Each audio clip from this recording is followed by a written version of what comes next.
સુરતમાં આવેલા નર્મદ યુનિવર્સિટીના હોસ્ટેલમાં ચાલતી દારૂ મહેફિલમાં 6 વિદ્યાર્થીઓમાં એક ઝડપાયો હતો, જ્યાં 5 ભાગી છૂટ્યા હતા.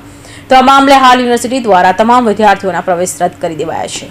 31 નર્મદ યુનિવર્સિટીના સમરસ બોયઝ હોસ્ટેલમાં દારૂકાંડ ઝડપાયું છે, જેમાં 6 વિદ્યાર્થીની મહેફિલ હતી, જેમાં એક વિદ્યાર્થી પકડાયો હતો, જ્યારે 5 ભાગી છૂટ્યા હતા. વિદ્યાર્થીઓએ દારૂનો પેક બનાવી ચીયર્સની બૂમ પાડી હતી, જેથી રજિસ્ટ્રારે રેડ કરી હતી, જ્યાંથી 5 વિદ્યાર્થીઓ ભાગી ગયા હતા, જેને પગલે યુનિવર્સિટીના કુલપતિ ડોક્ટર કિશોર ચાવડા અને રજિસ્ટ્રાર ડોક્ટર આર.સી. ગઢવીએ તમામ વિદ્યાર્થીઓ સામે વેસુ પોલીસ મથકમાં ફરિયાદ દાખલ કરી હતી.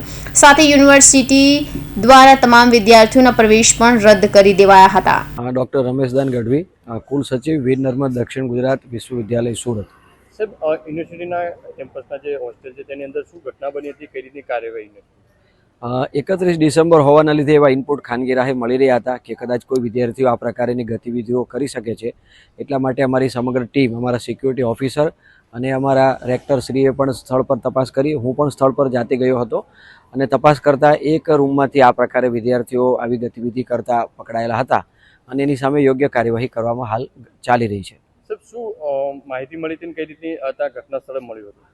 ઘટના સ્થળે જે અમારી એક હોસ્ટેલ છે એ હોસ્ટેલની અંદર વિદ્યાર્થીઓ આ રીતથી કંઈ નોનવેજ અને દારૂની બોટલ વગેરે પકડાઈ હતી અને દારૂની બોટલ વગેરે અમે પોલીસ ફરિયાદ પણ દાખલ કરવામાં આવી છે અને સ્થળ પર ગયા પછી પોલીસ પણ આવી હતી અને પોલીસને પછી હેન્ડઓવર કરવામાં આવેલું છે.